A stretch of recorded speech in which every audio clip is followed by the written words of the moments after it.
বিগত সময়ে আপনারা দেখেছেন যে শান্তিপূর্ণভাবে ক্ষমতা হস্তান্তর না করার ফলে অনেকগুলো তাজা রক্ত বলেন, তাজা লাশ বলেন, এগুলো কিন্তু হয়েছে।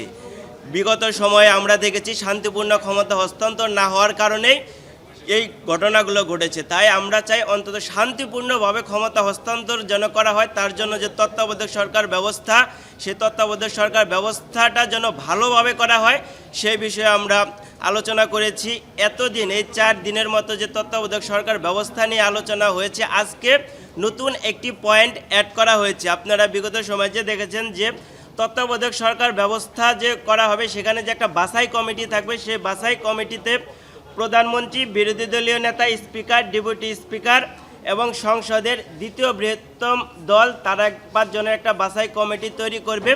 তারা এই বাছাই কমিটি তত্ত্বাবধায়ক সরকার ব্যবস্থা দিকে নিয়ে যাবে। বাছাইকৃত লাল সরিষার দানা থেকে অত্যাধুনিক কোল্ড প্রেস মেশিনে তৈরি হয় প্রাণ সরিষার তেল, আসল ঝাঁঝে আসল স্বাদে। কিন্তু এই বাছাই কমিটি যদি তত্ত্বাবধায়ক সরকার ব্যবস্থার দিকে শেষ ধাপের দিকে একটা পয়েন্ট দেখা হয়েছে, র্যাঙ্ক চয়েসের যে লাস্ট ধাপ, সেই র্যাঙ্ক চয়েসের লাস্ট ধাপের দিকে বলা হয়েছে তারা যখন ভোট দিবে, আপনার এই জায়গায় প্রধানমন্ত্রী আর স্পিকারের ভোটটা প্রায় একের দিকে হয়ে যায়, অথবা আপনার প্রধান বিরোধী দল বলেন এবং ডেপুটি স্পিকার বলেন তাদের র্যাঙ্ক চয়েসের ভোটও কিন্তু প্রায় একই দিকে চলে যায়।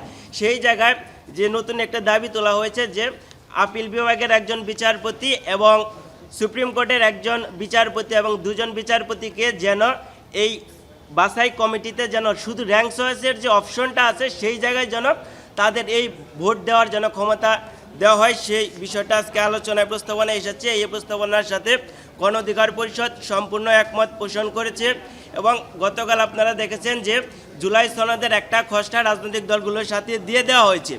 আমাদের জুলাই সনদের বিষয়ে আমাদের একটা পরিপূর্ণ স্পষ্ট ব্যাখ্যা হলো 18 সালের যে কোটা সংস্কার আন্দোলনটা হয়েছে, সেই কোটা সংস্কার আন্দোলন কিন্তু দীর্ঘ প্রায় 9 থেকে 10 মাস আন্দোলনের ফলে এবং একটা সারা দেশের সকল বিশ্ববিদ্যালয় এবং সকল শিক্ষা প্রতিষ্ঠানের আন্দোলনের ফলেই কিন্তু এই কোটা বাতিল হয়।